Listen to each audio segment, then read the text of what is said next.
Morris, and you are about to embark on the next Pioneer Knowledge Services Because You Need to Know, a digital resource for you to listen to folks share their experience and knowledge around the field of knowledge management and nonprofit work.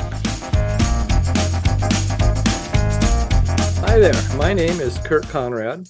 I live in Pasco, Washington. The most interesting thing near me, there are many to choose from. I guess I have to pick the DOE Hanford site because it was started in World War II to produce plutonium that was dropped on Nagasaki. And it has a whole bunch of nuclear waste and a bunch of decommissioned reactors, all sorts of fun stuff. Also on the site, which is kind of interesting, is Rattlesnake Mountain, which happens to be the tallest treeless mountain in North America. I love working in, I'd say, really kind of negotiations, either verbal negotiations or what I do a lot, which is really negotiating automated systems. I work in markup, and that is a negotiation framework. And so I'm constantly involved in trying to get the bots to understand what we're thinking and get them to do what we're hoping that they do. And I would say I envision a future that really rapidly reverses global extinctions. That's kind of the big problem. And if we don't try to get a handle on it, I'm not sure what will happen to us. Smart. In an organization that is dealing with technological advances, how do you see, or who would you call as the most responsible party for its internal processes? Is it IT, or does it just materialize out of thin air? I have to give you the standard XML consultant's answer. That depends. I can't say I've seen any one pattern. Well, in fact, the serious question is who should be responsible for policy? Okay. I mean, this was one of the topics we wanted to get into, right? I picked up Paul Strassman at an early age, The Politics of Information Management. And he says right out, IT is primarily an issue of politics and the technology is all secondary. Yeah, right. The question is, who's making the policy decisions? Organizationally, it's supposed to be management. In holistic life cycle organizations, you see line level people and operations getting involved in that as well, hopefully. But the phenomenon that I see coming from a technology space is it's often technologists that have positioned themselves in the process where they're implicitly making policy.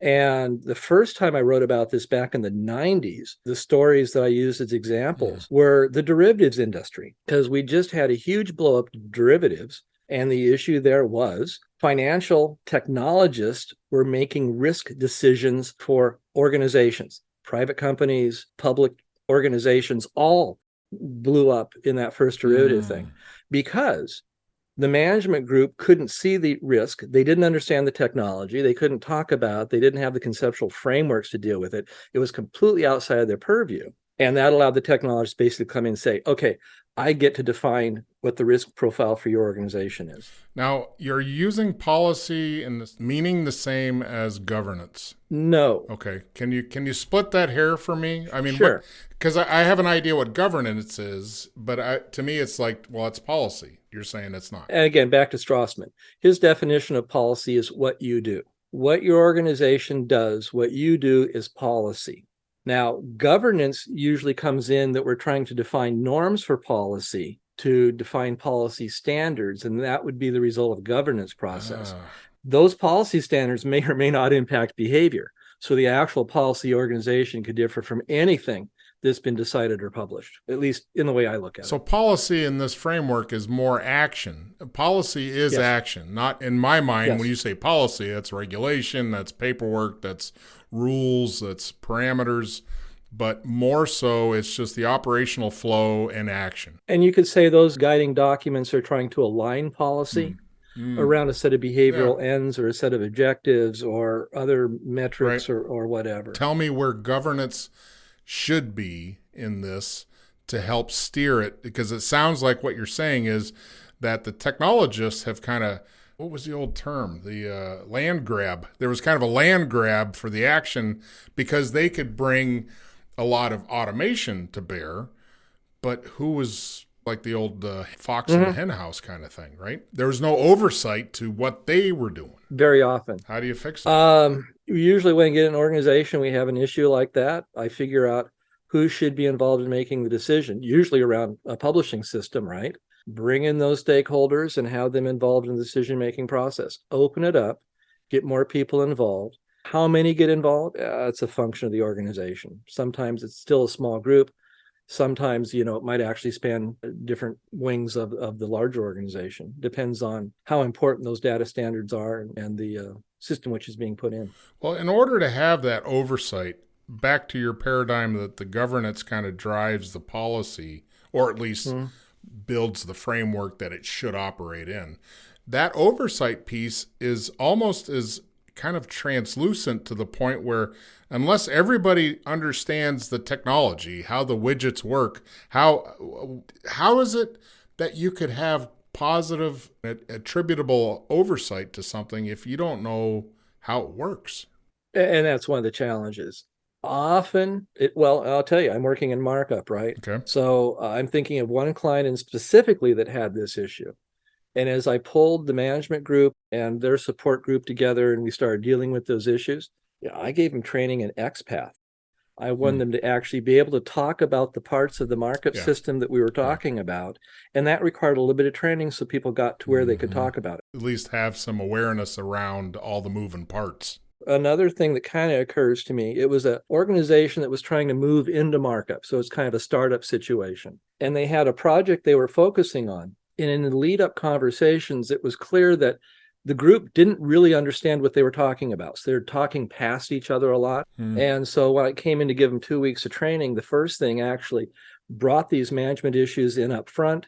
And I ran them through a structured discussion process that really got them then on the same page. They were synced on what the organizational objectives were. They could then actually explain what the terminology was they were using when they talked about this stuff, get on the same page, talk about it using a shared language, be able to move forward effectively. In the framework of today's world where there's so much on the shelf for software and solutions, maybe you're trusting another third-party source to validate, and you know what I mean? That if it's an off-the-shelf solution, you don't have to have the awareness and understanding of how it all works under the hood, as long as it does the job. Is that a shift from what it was, and I'm presuming it is that a major shift for most industries from 30 years ago, where everybody built their own solutions for everything, to now where things are more of an enterprise software as a system? I think that depends on the market segment you're in. The segment I'm in, we're still doing an awful lot of customization. I'm actually doing a data conversion project right now from an old generation of data to a new one. Okay. And as the conversations have progressed this last week, I've got a secondary deliverable. There is a need for a QA report to be developed. So I think it really depends on the market segment you're in. If you're into a commodity market, exactly, you're going to get pretty much what comes out of the box. And there, to go back to the previous topic, the technologists have made the policy decisions about what capabilities you get and what you don't, and you judge the product based on how that meshes with what you're trying to do. In the world I'm working in, we start with the commercial products, and then we're building the customization on that, really reflecting the language the organization uses when it talks about this data and when it manages these processes. It's another term that we talked about last time is ontology. There are ontological aspects of this where we're really formalizing conceptual frameworks and logic systems and worldviews. And that stuff does not show up in out-of-the-box software. It just doesn't. So who should hear this? Out of all the organizational, right? I mean, who should hear this? Who should be like, oh, I better take notes? Is it the CEO of an organization? Is it the CTO or the tech person? Or should HR be helping to drive this because it's a behavior element? Okay, Edwin, fine. Who owns knowledge management in the organization? The chief knowledge officer, of course. What if you don't have one? Well, then somebody better be driving the train or no one's driving the train. And I've seen models where it's top down. I've seen models where it's bottom up. Especially in markup, you find evangelists that get pushed in the technology for one reason or another, and they end up basically going out to the rest of the organization saying you need to pay attention to this. If it comes from top down, sure, that tends to make a lot of implementation stuff easier. But I see many of these initiatives really starting out somewhere in the middle. Someone gets a clue and says we need to go in this direction. Right. They do the study, they learn it, they go to the conferences, they get people on board. What impact does the community of practice have in all of this? I think they're critical. And in fact, you reminded me of kind of one of the most impressive ones that I've seen. It's built around the Balisage conference that's kind of being hosted and managed by Mulberry Technologies for just forever. I got back engaged with those conferences a few years ago. What it really reminded me of is the idea of a fire gourd. They've held on to this culture across years and decades, developed a community of practice that's really a functional working group. They're still doing major standards development and technology development out of that community. Another one I had association with was Ontolog. That came out of John Bozak's UBL effort. And I met Peter Yim there. He brought Leo Orpst in. As the conversation didn't really get traction inside the UBL committee, we went ahead and moved it outside and then brought in other people that we knew that were interested in the topic. That community practice is still going strong, ongoing dialogues and meetings, and they work each year with NIST on an ontology summit. So I think these community practices are absolutely critical, especially when you're dealing with early stage technologies and people need to figure out ways of getting up to speed. Let's talk about the birthplace of a community of practice, this community effort. Is it just a bunch of nerds sitting around saying, hey, let's get together and talk about something? Or is it something bigger than that? Most organizations do not formally sponsor within their framework communities of practice. They don't give them the tools to play with. They don't let them foster knowledge sharing and just free range collection of people that have different interests. But some do. Have you seen where an organization just set their organization on fire by having a splendid community of practice within the company or organization? And then let's go back to this two examples you just gave. And what feeds that? It's not a corporate payout. It's not a corporate resource. It's just people that care. Well, and the one you reminded me of that I think kind of fits almost in the middle, a little bit of hybrid. When I got involved with training when I was in Boeing Computer Services, I came in actually as an entry-level property management clerk and walked away from their strategic planning department to become an independent consultant. Along the way, I became the first full-time instructor. As that organization, it really was a startup organization. And it started, I would say, as a community of practice. They had people that were interested in training and ended up teaching courses. There was very little, if any, organizational superstructure on top of it. Eventually we had a manager, but in the early days, I don't even remember we had a manager. It was just, someone coordinated and handled the schedule. Somebody volunteered to drive the bus for a little bit. I've seen them kind of incubate that way. The ontolog was external. That was just people on the street deciding we want to talk about ontologies. Power to the people. Let's go. Uber ontologies. Yeah. Yeah. So is there a prescription that organizations should adhere to in the benefit for all these? Well, let's go this direction. Okay. I think kind of what you're getting at is how do you get from a group of interested people to something that actually has some cohesion and takes on some form of organizational ongoing structure? Yeah. And I would say the primary driver for that, at least in Ontolog, and you could generalize it a bit, was a mission. We had a shared mission. And the first mission that we formed around was really providing support back to that UBL effort. UBL means what? Universal Business Language. This was a follow-on effort that John did associated with Oasis to come with XML markup vocabularies to support e-commerce on a global basis. And a lot of what drove him was he looked at the fact that we had kind of the insider economy and the outsider economy. And that could be a recipe for, the West and the developed and undeveloped. If you're trying to do e-commerce with someone in Nigeria, how much effort are you going to have to put in to pull that off? Right. And so this idea of common vocabularies would say, now we've got a language. Everyone can use a language, and now you've got a path forward. And again, the issue is if you have a market system that allows some people to participate and not others, that tends over time to be a recipe for conflict. Good point. And if you're talking about market conflict on a global basis, maybe you want to try to avoid it. And that's really what UBL was doing. Peter came in from the ontology space and was really making the argument that they needed an ontological foundation under this so that the vocabulary really would work internationally. For UBL, that was outside of the original scope, huge level of effort.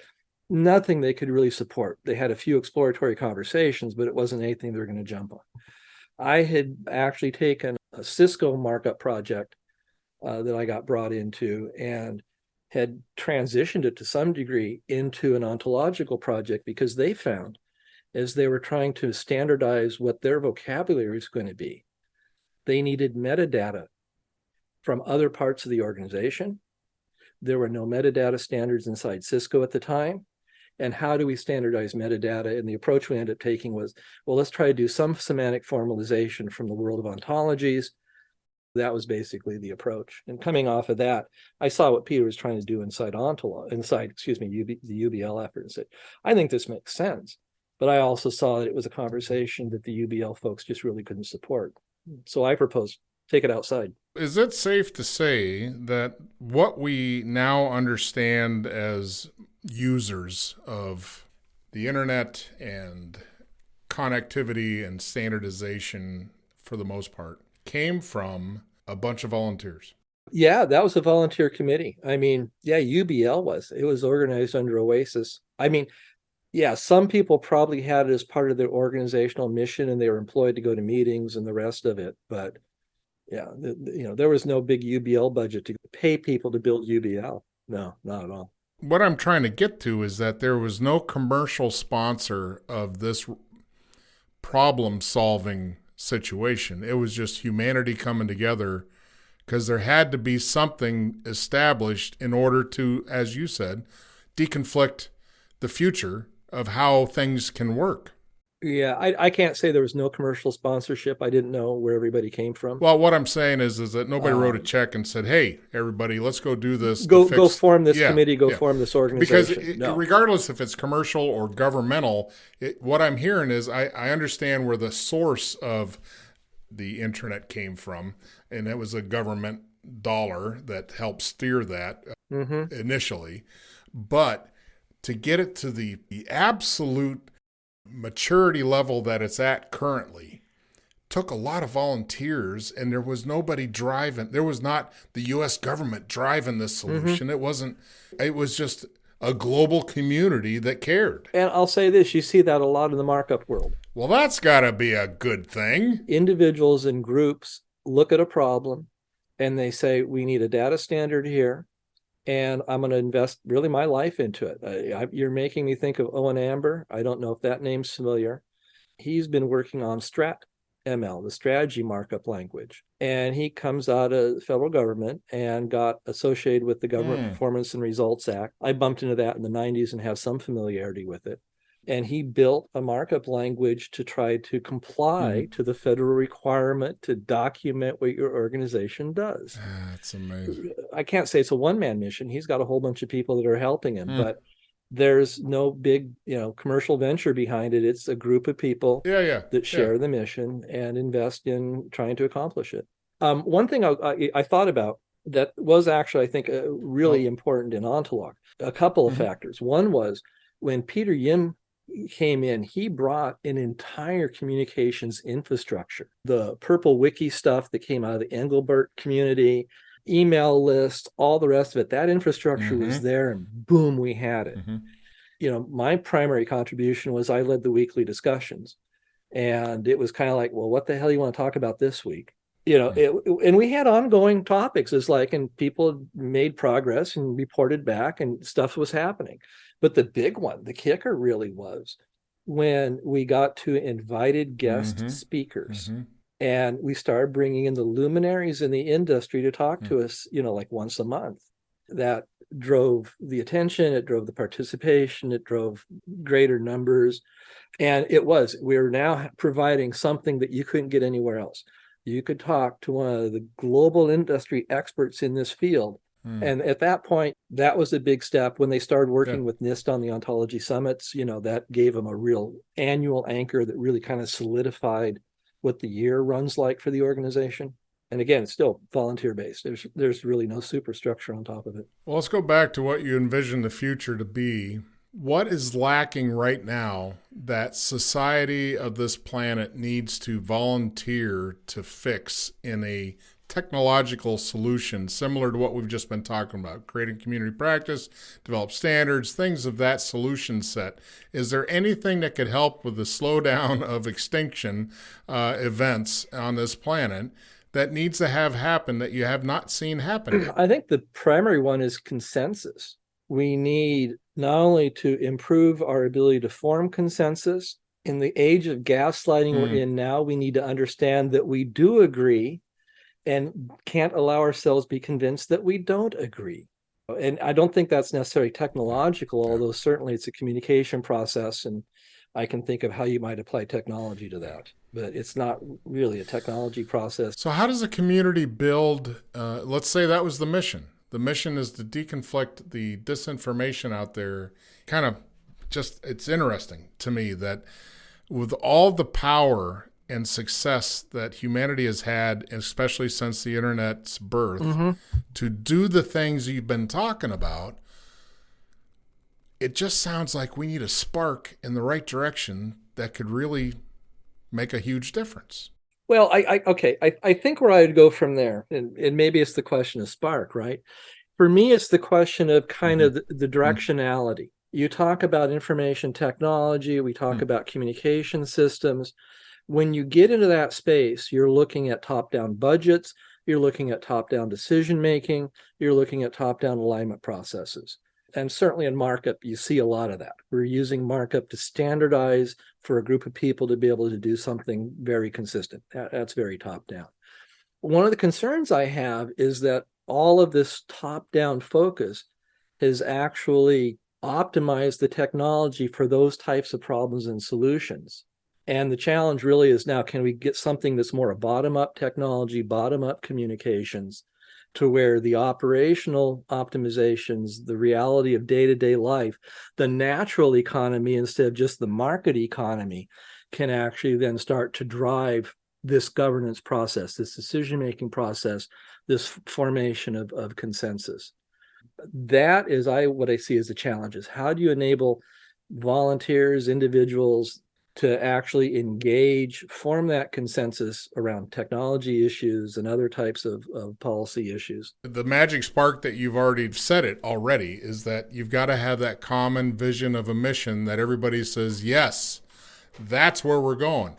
And what you're saying is that in this most recent iteration of humanity, the gaslighting syndrome and mass media torchlighting just keeps everybody from reaching that unified mission. Well, and even more fundamentally, I look at it from a language engineering standpoint. The language which has been engineered to discuss these topics prevents consensus from forming. It distracts, it camouflages, it avoids, it misdirects. I see this as significant investments. And for me, the response is, don't use that language. Let's form new language. Let's talk about shared values. Let's look at essential humanity where we all agree, we all live on the planet. Our human imperatives basically exceed almost everything else. And if you work from that standpoint and stay away from the engineering processes, it's actually, I found consensus is pretty easy to find. So if we could solidify some language base rules and not have inflammatory words just thrown out there like it's actual news, because it's all bias and or opinion, a lot of it, and it is purposeful. It is purposeful. It's selected for a reason. I can't imagine it's by accident. Some of the headlines or content that is out there creating more stickiness or more fuel to something that it really needs just for an emotional response, more so than a content transfer of content of knowledge. The subtlety there I'll throw in. Most of it I see being done by engineering the implicits. When you craft a message and you're using human language, every term comes with what that term implies. What's the implicit knowledge associated with it? And yeah, the phenomenon I see is let's engineer that implicit load to drive specific behavior. In the mass media sense is advertising money. It translates into it. More viewers, more advertising. To wrap things up, I want you to explain to me what you think knowledge management is. Management is about protecting the future. Operations are the behaviors you engage in today to take care of today. So knowledge management is how do you protect the future of your knowledge assets? First off, you probably want to capture them. If you don't engage in knowledge capture, the process ends there. You need retention, you need transfer, you need utilization. And those activities come with costs. And if you don't invest in them, you're not managing your knowledge. Now, and you can either boil that down very small or you can make it really big. And on the small side, I remember walking into a potential client and they wanted to talk knowledge management. And I said, what are we talking about? And they said, a search engine. Okay. Okay. They didn't hire me, by the way. Sure. That project did not get me. And I think that's a great way to end, because that search capability and or interface is a slice of the overall, but it can be really important. It can be a real showstopper. Yeah, exactly. It doesn't feel like a knowledge management system, or to me, just a little too narrow. Well, thank you for being here today, Kurt. It was very informative. I think we should do this on a weekly basis. Well, given the list of topics that you showed up with today, we've only hit, maybe 2 or 3 of them at this point? Yeah, I would say this sounds like something that could be done again, sure. Well, thank you, Kurt. You have just finished our latest Because You Need to Know, a public service of Pioneer Knowledge Services. Please join us on LinkedIn and find us at pioneer-ks.org.